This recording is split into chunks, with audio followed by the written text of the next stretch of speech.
Cashflow Diary Podcast, episode 109. Welcome to yet another exciting episode of the Cashflow Diary Podcast, the podcast that teaches you insider tips, tactics, and strategies for creating leverage streams of cash flow into your life. Learn from top-performing entrepreneurs, business owners, investors, and thought leaders from across the globe as they share their secrets to success. Like what you learn on this and other Cashflow Diary podcast episodes? Go to learninvestingnow.com and sign up to receive powerful tips and information that will help you succeed as an entrepreneur and investor. Now, here's your host, investor, entrepreneur, business owner, educator, speaker, author, and master facilitator of Robert Kiyosaki's cash flow game, Jay Massey. Okay, we're going to keep this one simple, but definitely have some fun. I've been recently had the privilege of going around literally the world and country and sharing information about how to find investors, raise private capital, and do all those fun and fancy things that I know that all of you want to know. So for those of you who might not have been able to make it to maybe Lithuania or Estonia or all the other places that I've been recently, what we've done is we've just kind of taken a little bit of information from those events and we're just going to give it to you right here. So grab a pen, take some notes. A goal, any goal, once obtained, becomes a responsibility. Any goal once obtained becomes a responsibility. What I simply mean by that is that many of you, you're here for your reasons, whatever they may be. There's something you want, and whatever that is, it's something more than what you have at this moment. Can we agree on that? Yeah, it's something it's more than what you have right now, whatever that is. Whether that means you've got no money in the bank or $10 million in the bank right now, you're here because you want more of something. You say, well, I don't want money. All I want to do is make sure I free Willy and save the homeless. Great. Guess what? Still takes money, and you want more. You want more fulfillment. You want something. And you're hoping that this guy at the front of the room has the ability to help you get it. I'm going to do my best to do so. Now, interestingly enough, there are a number of you who are here who have used this information before, and I find it interesting that you're coming back. I'm like, it's the same stuff. It hasn't really changed. But hopefully we'll be able to leverage that experience as well, because some of you might be thinking, oh, that only works for him. And I'm going to do my best to prove to you that it works for everybody as common as can possibly be, because I am literally nothing special. There's nothing different between me standing here than you sitting there, other than the fact that I know how to make a decision, stay focused, and make something happen and never quit. I had to learn to persevere. I had to learn to not quit, and we'll go through what all of that means. But most importantly, I had to learn to do things that are naturally uncomfortable for me. Write this down. There are two things. How many? Two things that you cannot do simultaneously, and they are learn and look good. Can't happen. It doesn't happen. You cannot learn and look good. I have 4 children. How many? 4. Pray for me, right? I have 4 children. The oldest is 17, and today, oh my God, is day 3 of her being in college. Help me, Lord.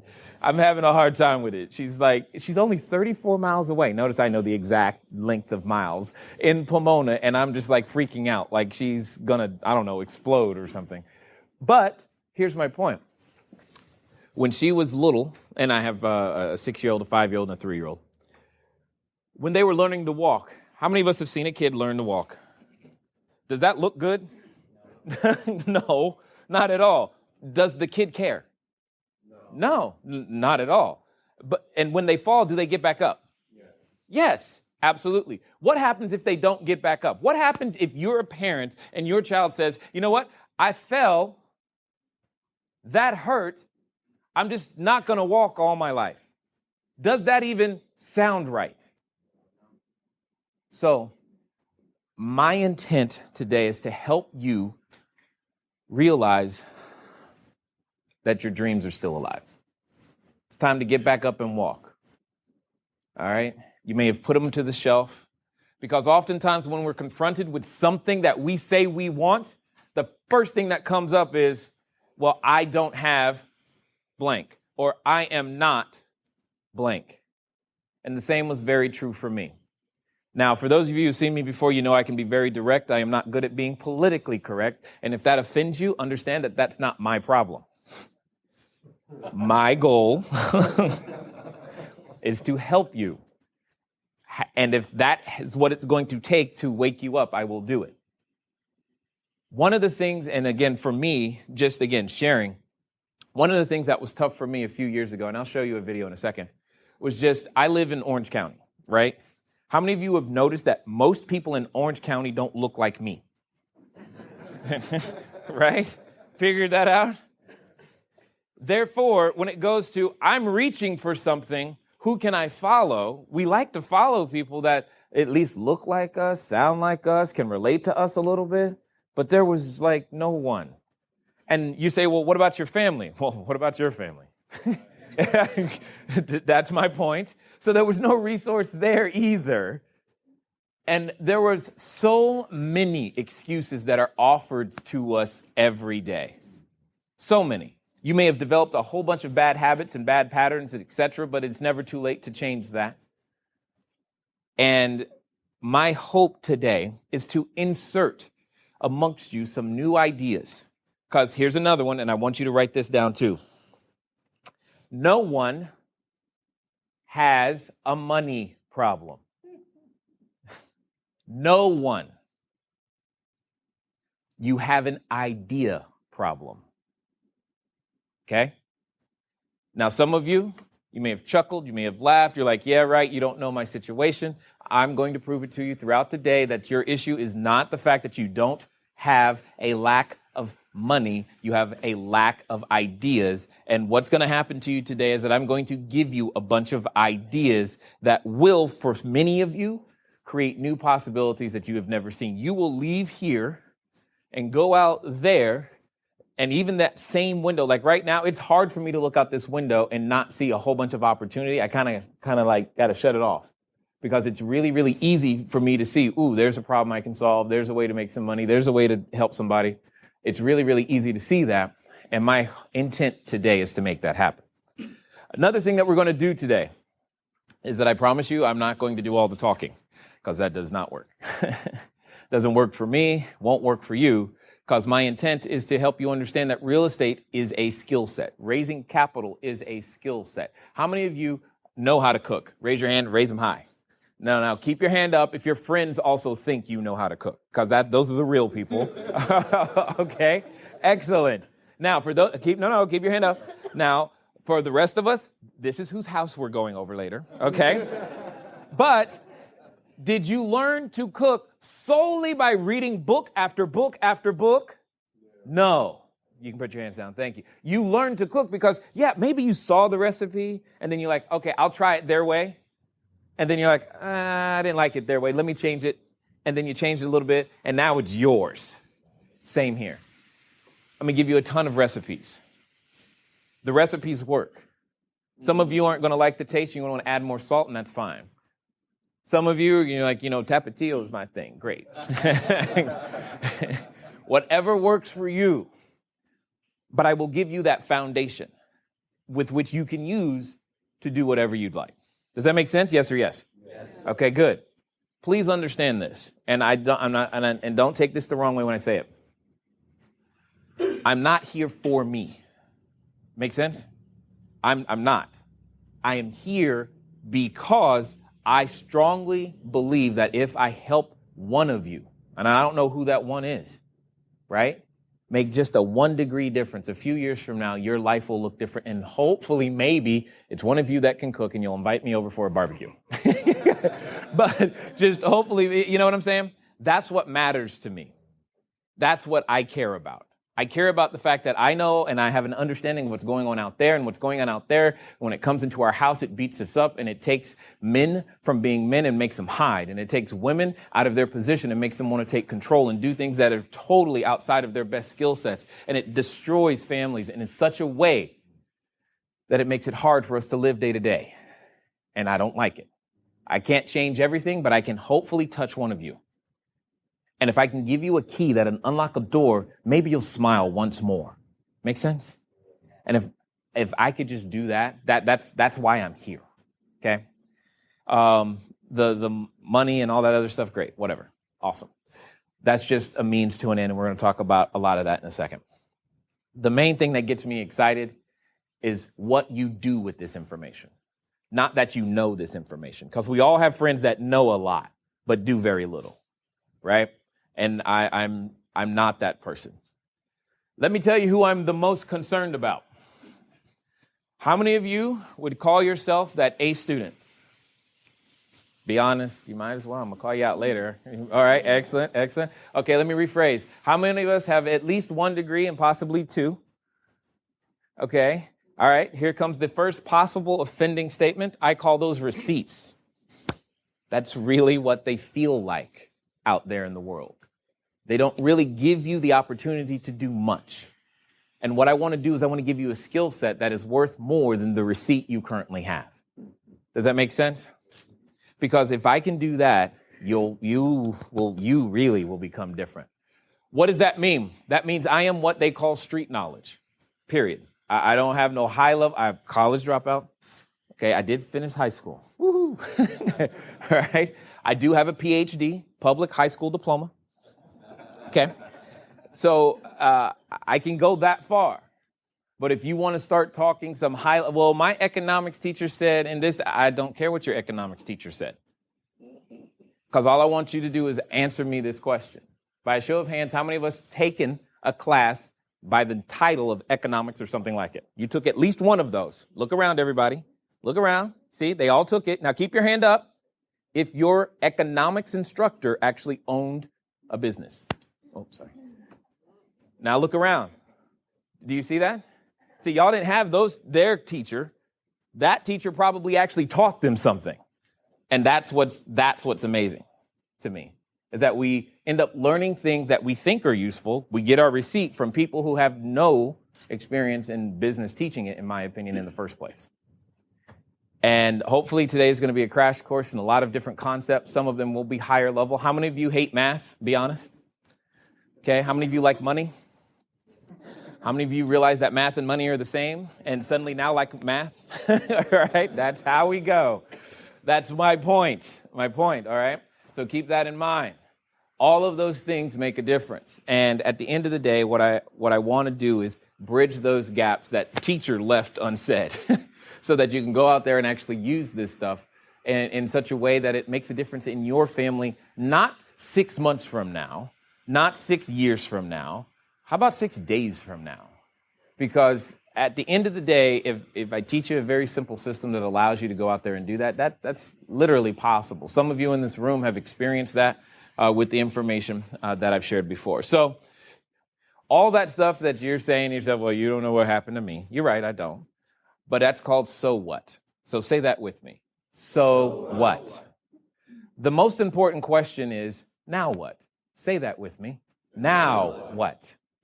All of those things are so what. The question is, now what? This is what happened. Okay, it happened.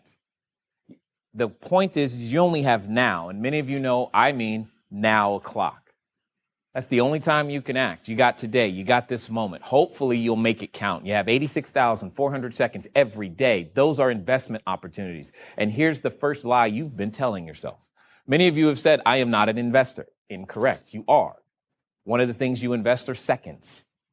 The problem is how you've been investing those seconds has paid a horrible return. Make sense? And that's the problem. As I had to learn how to reorder that first investment in order to get to the rest of them. Because when it comes to real estate or business, because this information, just so you know, it applies to any business. We're just going to use real estate because it's the easiest example, and it has what is known as POC. It's known as what? POC. This is called proof of concept. Proof of concept. So every business has these 4 components in various forms: knowledge, time, money, and credit. Knowledge, time, money, and credit. The challenge is that you and I have to learn how to invest these things or use one of these resources in a better way than we have for the most part.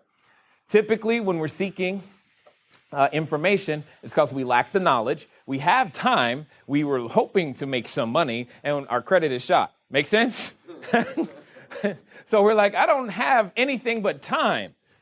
I know that that's valuable, but I don't know anything. So how can I make this thing work? And that's what I get excited about, is that this, you can literally draw a dotted line right here. Knowledge, time, money, credit. When you draw that dotted line, typically the person with the knowledge and time does not have the money and credit, and vice versa. Typically the person with the money and credit does not have the knowledge and the time, or they don't want to use their knowledge and or time in that fashion. And that's where the value is created. Because I want to see if you got the same email I did. You were told to go to school, get good grades, and get a...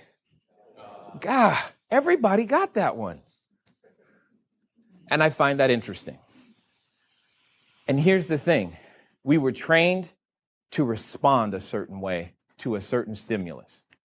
That stimulus is, I want to eat, so I need money, therefore I go get a job. Wrong word. What you need is a source of income. You don't need a job. And that was the key. When you begin to go, oh, I just need a source of income, because right now, let's just be real. If you had $100,000 in the bank right now, and you knew another $100,000 was going to show up on January 1st, how many of you would say goodbye to the job? Okay, that's my point.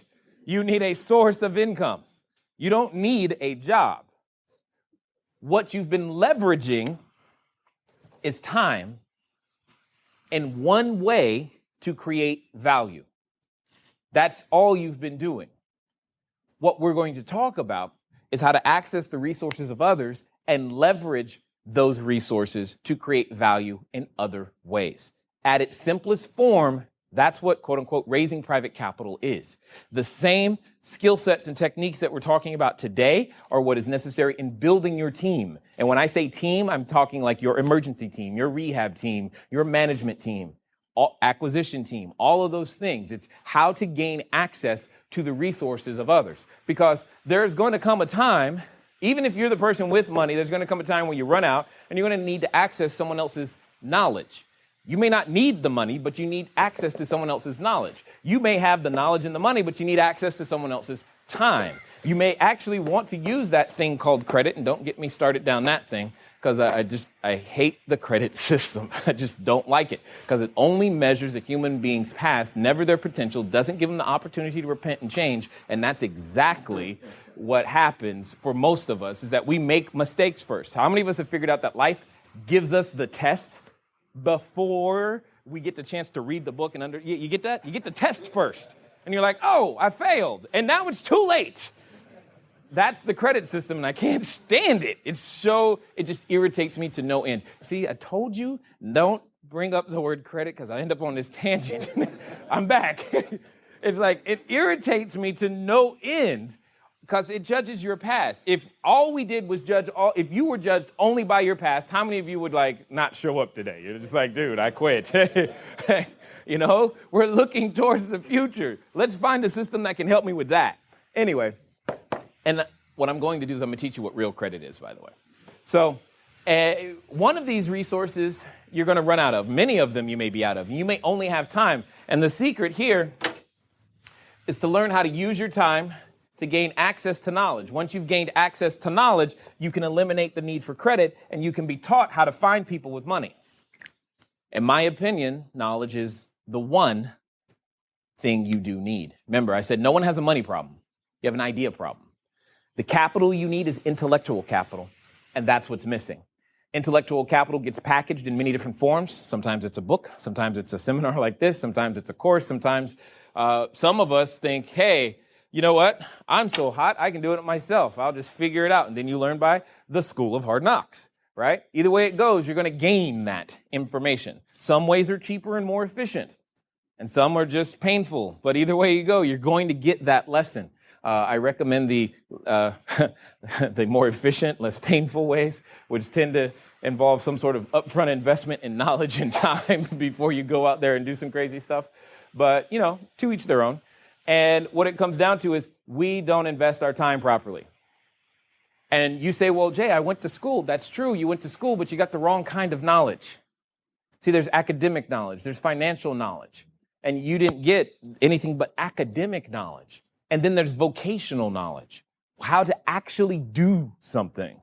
Like, I would rather our young people go to a post-secondary school that just taught a trade than what are you going to do? I'm just curious. And if you have this degree, please let me know. What do you do with a criminal justice degree? What do you do with that? Go to more school. Great. That's awesome.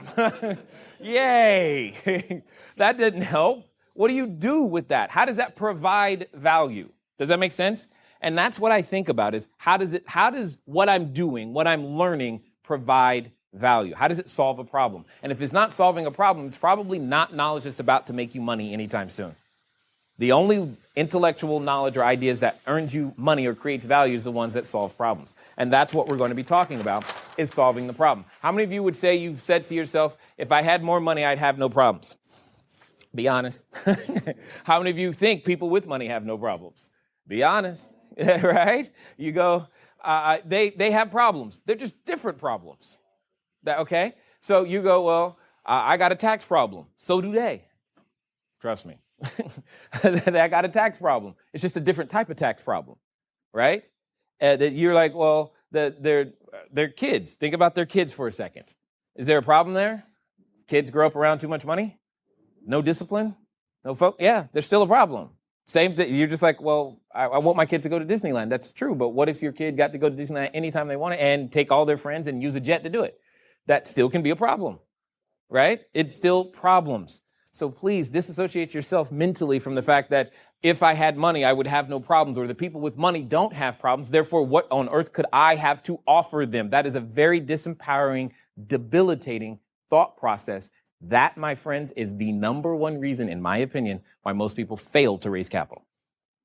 They actually approach the person who has the money and credit, hoping that they are going to do them a favor, and they don't even realize the value they're bringing to the equation. Once you begin to realize the value you're bringing to the equation, this whole thing begins to flip on its head. Are you tired of letting good cash flow generating ideas go to waste? Go to cashflowdiary.com/ready to apply for a complimentary, yes, that means free, one-on-one breakthrough session. Take action now. Go to cashflowdiary.com/ready. Again, that's cashflowdiary.com/ready. Before we get back to today's episode of the Cashflow Diary podcast, your host, Jay Massey, has some important insights to share with you. All right, flipping this whole thing on its head. That's what you want to know how to do. And that's the purpose of the breakthrough sessions, by the way, to help you figure out some of those insider ideas, ninja secrets, and give you that opportunity. What it comes down to, guys, is that we are ultimately value creators in such a great way that we don't even know it until we start going out there and trying. And that's what I'm hopefully giving you the tools to do. You come here, you meet new entrepreneurs, you have the opportunity to understand, everything that's going on and hopefully finding your niche, finding the way that you can go out there and create value specifically. In fact, in this next section, if you are finding yourself like, hey, where do I get started? You want to pay attention right now. One of the keys to understanding all of this is what I call investor identity. It's called what? What it simply means is that all of us are uniquely designed, crafted, if I will say, to serve a particular type of person. That particular type of person or group of people has a lot to do with who you already are. And here's the thing that I see all the time. You stayed up late one night and we're just exiting the summer, so the TV shows will start to calm down, which is great. But during the summer, we always get these flip this in 12 seconds and make $200,000 shows, right? And you're like, yeah, I want to do that. And you actually think it happens in 30 minutes. That's just not how it works. That is so not how it works. And we start going out there and we start going, well, which house is going to make the most money? And we start chasing money. We start thinking that that's what we need to do. And we've forgotten the number one person that we must keep in our head, and that is the customer, i.e. whom we are serving. And that's how I look at it. Whom you are serving. The most important question, the most missed question is whom you are serving. Because most of you, you'll come to me sometime today and say, "Ooh, Jay, I found this online. What do you think? Is this a good deal?" How many of you are willing to admit that right now you just said to yourself, "Crud, I brought that deal hoping he would look at it, and man, he just said that. Who did it? Who did it?" Somebody always does. Yeah, I know someone always does it. It's all fine. My point is that it happens, and you've got it in the wrong order. The most important thing is understanding who you're going to serve. Because once you understand who you're going to serve, everything else gets easy. It gets clear. You know how to market because you find out how to reach them. You know what type of properties to buy. You know where to buy them. You know who to work with. All of that stuff gets easier once you understand whom you are serving. Without that, it's squirrely and there's too many possibilities, too many answers to the same question. So that's what we're going to talk about for this first section is your investor identity. Here's the order in which you take down a property, raise capital, make a business plan, do whatever you want to call it. This is the order that it happens. IMTD.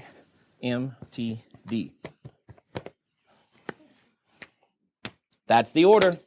Hasn't changed, won't change. And it starts with the individual. Then it goes over to the marketplace, team. Then the deal. What's at the bottom? The deal. What's at the top? Individual. Individuals have an investor identity. Marketplaces have an investor identity. They have their own identity. Teams have their own identity, and deals have their own identity. And I'll show you what I mean by giving you a couple of examples. One of the easiest ways to illustrate investor identity or individual investor identity are things like understanding that not every deal is designed to achieve your financial goals. So some deals are designed to hit your income statement. And you're saying to yourself, "Ooh, I want to build my net worth." Well, that's great, but why are you doing fixing and flipping? Because that's not designed to build net worth by default. Other deals are designed to hit your balance sheet, but you're saying, "Ooh, I need to earn money today." Okay. Well, that's a typical buy and hold or note transaction. Now, that doesn't mean you can't use buy and hold to build your income today. I can show you ways to do that. I'll show you examples of doing that. Even with commercial property, you're serving a particular demographic. For example, how many of us have ever had the idea, especially those of you that cook, you're like, "Ooh, I should open a restaurant," right? Okay. If you opened a restaurant and you just served food, are people going to show up? Because they don't know. What's the first question? What kind of food? Why does that matter? Because there's too many choices. There's too many choices. You know, you ever ask your friend, "Hey, let's go out to eat"? God, that's a hard question to get the final answer to, right? "What do you want?" "I don't know. You pick." "Well, I don't know. You picked last time." "Well, how about your time?" God, somebody, please make a decision. You're the one sitting in the back seat, just like someone choose. Taco Bell. I don't care. The point I'm saying is there are tons of restaurants. They all serve something different in terms of style of food, but in general, they all serve food, but they all serve different people. Like when you go to Mama's Chicken and Waffles, that's different than Soup Plantation. Guess which one of those two I end up at? And that's an easy value proposition for me. There's like no decision, right? You know, I'm clear there. But you get my point. Here's another way of looking at investor identity. How many of us are familiar with the store by the name of Walmart? Lord knows I am. What about Target? You've been there at least once? Okay, good. And then Nordstrom. You like that one? Yeah, me too. Now, when you go to Walmart, what do you expect? What's that? Low price. Absolutely. Guaranteed low prices, in fact. And they're always rolling back, right? When I go to Walmart, I expect one thing. I expect it to break, right? And they're pretty good at delivering on that promise. When you go to Target, what do you expect? What quality? A little bit better? Sure. Low prices still, but maybe a little bit better. What I expect is a clean floor in a Starbucks. That's about the difference, in my opinion. Outside of that, then I go over to Nordstrom. What do you expect? Everything. Can we just call it everything? Because that's really what it is. Because there's nothing, if anything, even the smallest little nit or hair is out of place on that item, you are going back, aren't you? Because you're like, I paid too doggone much money for this thing for it to be whatever it is. And that's how you feel about it. And they're pretty good at serving that person, aren't they? See, does Walmart make money? Does Target make money? Does Nordstrom make money? Okay. Do they all sell something in common? Yeah, what? Clothes, right? Shoes. Shoes for some of you, and we'll get to that in a second, but if they all sell clothing, shirts. Now, I'm not saying go to Walmart, Target, or Nordstrom, right? I don't care which one you go to. The point is they all sell shirts, and they all make money when they sell that shirt. So please don't let your real estate be about money either. Jay, where's the money at? Well, it's in real estate. Which one? They all make money. Choose the person you want to serve, because that's what Walmart has done. When Walmart serves a person, do they care about the Nordstrom customer? No. When Nordstrom serves the person, are they concerned that Walmart is rolling back prices? Because last time I went to Nordstrom's, even on their half-yearly sale, it still seemed to be expensive, right? Either way it goes, it doesn't matter. They're not concerned about, oh, they're making money, so I need to go over here and do this. See, that's what happens when you get exposed to real estate investing information. You go, oh, I can do some fixing and flipping, and oh, that would be great. And then someone says, hey, you know what? I use none of my own money or credit. Oh, really? You can do that? Yeah. Well, maybe that's what I need to do. And then you hear someone say, oh, I do short sales. Oh, okay, great. Oh, well, let me do that for a minute. And you spend all your time bouncing back and forth, never going down any one path to the cash register. And that's a problem. And because you're so worried about missing the opportunity that you now see and recognize over there.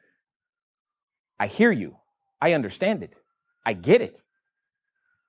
And it's tough to ignore sometimes the sirens and signals that are going off around us. Because you see this person, they just closed the deal. You want to be like them, so you jump over here and suddenly go, and then you have to go through a whole new learning curve and start over. And then you go over here and you start through a whole new learning curve. And over here, you start through a whole new learning curve. And the next thing you know, 4 years have gone by and you've never done a deal. But you've talked to your friends the entire time and they're like, hey, what's going on, man? How's that real estate thing going? Right? And that's what has happened. You don't even realize that that has happened to you. You're like, well, I'm still learning. How much? Seriously? Man, doctors get out faster than you do. And you got to understand that. And we're talking to our customers incorrectly. You are marketing your deal to Walmart investors, but it's a Nordstrom property. And you're like, why aren't they buying? This thing is good. You're not even speaking their language. They can't understand you. And you go, well, real estate must not work, or I must not know what I'm doing, or it didn't work for me, or that. Do you hear what I'm saying? And that's just so wrong. No, you haven't stayed focused long enough on one thing to figure that little piece out. And because you haven't figured that little piece out, you go, well, this ain't working. I guess I'll go try this over here. And then you go through the same cycle without realizing this one little thing. And understanding investor identity is key, because otherwise your customer's never going to buy. Never going to buy. Because you market your property to the wrong person. You market your deal to the wrong investor. They're willing to put their capital, but you're not showing them what they need to see the way they want to see it, so that they'll go ahead and take action on it. Now, you, for whatever reason, feel like the only thing you deserve is Walmart. For whatever reason, you feel like you only deserve Target. Nordstrom, because this is how I grew up, and some of you will get this languaging, Nordstrom is for them, not us. That's what I was taught. I didn't know Nordstrom was for me too. And that's the whole, because Nordstrom don't care. They really don't. Okay? But because mentally I'm going, Walmart's where, quote unquote, I belong, who I identify with, therefore that's the herd, that's the flock. And I can look over there and go, oh, that's nice. But actually what we tend to do is go, oh, look at them, right? That's typically what we do. And we talk ourselves out of the very thing that we're trying to get to. Investor identity is key. It's been plaguing you all your life. You didn't even know it. And what's worse, the person you're talking to has an identity and they don't know it. And because you haven't educated them the way that I've educated you in this information, you're like, what? How many of you have had at least one epiphany in the time that we spent together so far? You had at least one like, oh, that makes sense, right? That makes sense. Suddenly you had a deal going through your head going, oh, that's why they didn't buy that. You've started to think of names of people who are like, oh, that's a Walmart person. That's the problem. They're Nordstrom. That's the problem. Make sense? The person you're concerned about first is you. That's the first person I'm concerned about. The second person is whom you're talking to. Okay? If you're talking to someone and you're trying to sell them a property, who's a realtor? Licensed realtor, any state, excellent. Your customer, that buyer, has an identity and they identify with certain properties for the same reason. So now you want to make sure that their identity matches what you're showing them and your identity doesn't matter so much. Make sense? Unless you're trying to be a specialist. You realize you don't need to dominate every aspect of the market in order to make a decent living, especially in real estate. Because bless you, there's lots of commas and zeros in this business. I love those commas and those zeros, because they come before the decimal point. And that's exciting, right? And that's what I'm saying here is first it's you, then it's them. Then it's the marketplace, because this is key. If I said I wanted a marketplace that went up like this and down like this and up like this and down like that, where in the United States might that happen? Right here. Vegas, right here, right? Phoenix. See, what did you say? Baltimore. I don't deal with the cold, but okay. But see, he knows that. The point is that marketplace has an identity as well. If it goes up like this and down like this and up like this and down like this, but you are an investor that's looking for this steady thing, should you be in that marketplace? Do this? Do you see what I'm saying? And sometimes, and this is how that decision gets made, we're like, but Jay, I don't know anyone else anywhere else. The team has an identity as well. I'll give you an example. I'm not a football fan, but what are the San Diego Chargers known for? They got an identity. That's all I'm after. They're known for something. And if you're coming out of college and you are coming from one of the top schools that have football teams, which one is that? I'm trying not to start any arguments right now, but I understand what's going on. Because, see, Ray's going to say LSU, and you're going to say Alabama, and I'm getting these two are now enemies. All of a sudden. It's like, what? Okay, but my point is, if you come from that tradition and you're known for winning, are you even going to think about the San Diego Chargers? No. Because it's not the same identity. Right? So your team must also have that identity. My team, like my real estate team, my business, we are known as executioners because that's what we do. We execute like nobody's business. Now, eventually we plan, but we execute really, really well all day long. If you want it done, give it to us. It'll get done because that's what we do, right? But that's our identity. And everyone on the team has had to adopt that identity of getting it done, right, Jacob? Because if you don't last long on the team, do you, Sandy? No.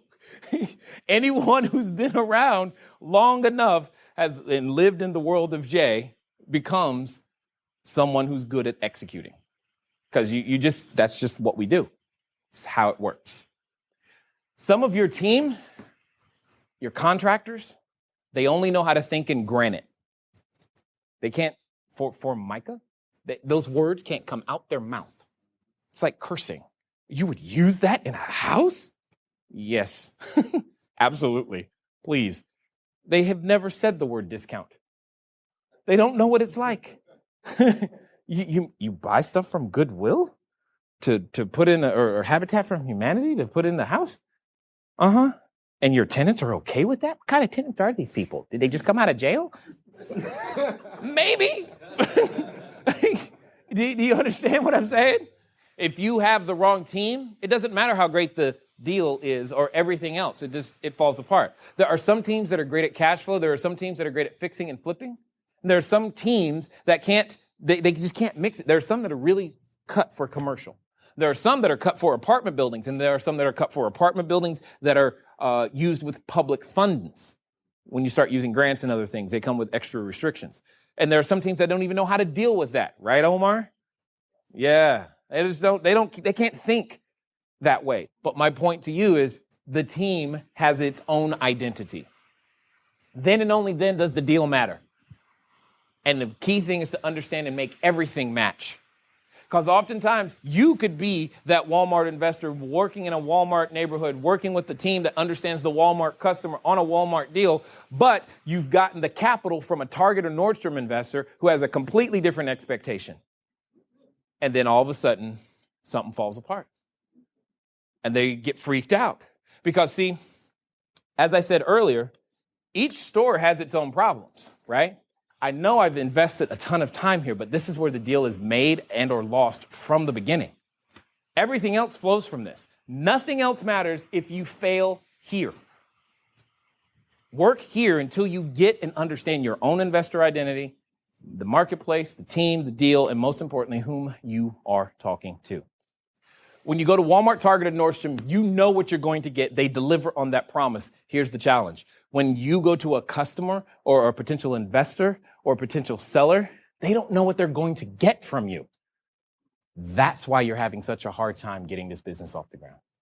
That's why you haven't gotten a referral.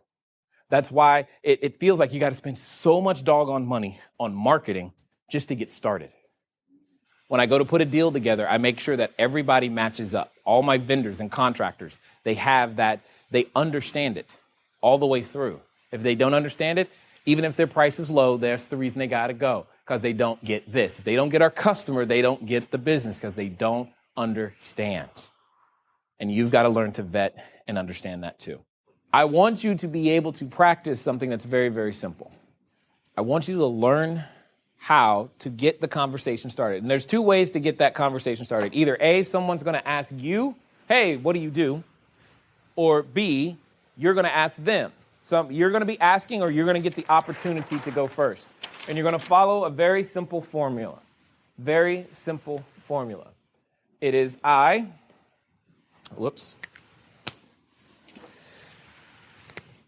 verb, target market, benefit, so they can benefit. This is step number one. This is what happens when someone asks you first, hey, what do you do? What type of investing are you looking to do? It's action verb, target market, benefit, so they can benefit. What I mean by that is I show retiring doctors how to leverage their Keogh plans so they can make sure they don't outlive their money. I help lawyers actually know how to use their money that they make so they can quit worrying about the next case and where it's going to come from. Oh, cool. I help firemen make sure that they have something other than that really nice pension to count on so they can really take care of their families and get off that ladder and quit beating up their bodies. Do you get where I'm going with this? All I'm doing now, I'm going to use real estate to do that. But here's the thing. Most of you keep going, hey, you want to look at this deal? No, I don't.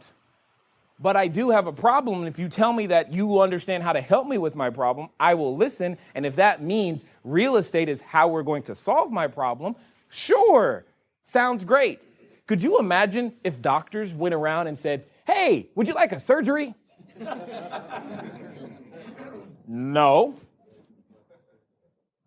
And none of us say, yeah, I would love a surgery, please. No, they say things like, would you like to feel better about the way that you look? Yes. Now they're headed down possibly plastic surgery, right? I heard that over here. Or you go to the doctor for a routine checkup. You're like, hey, doc, is everything okay? And he comes back, nah, you got cancer. You're like, oh, crud. Suddenly surgery's on the table, right? You weren't thinking surgery. You didn't want surgery, but it was what it was part of the process to get to what you wanted, which was the benefit. If you learn to speak in benefits, you'll attract a whole lot more people to you. If you instead of talking about your deal. Make sense? Well, does it? Speaking in benefits will bring you more benefits than trying to speak about your deal. Hopefully you've been able to gain some information, some insights, and possibly you're now looking on the website trying to find one of these live events so that you can be a part of it too. It's been fun sharing, again, more information with you. I look forward to talking to you guys soon. Until next time.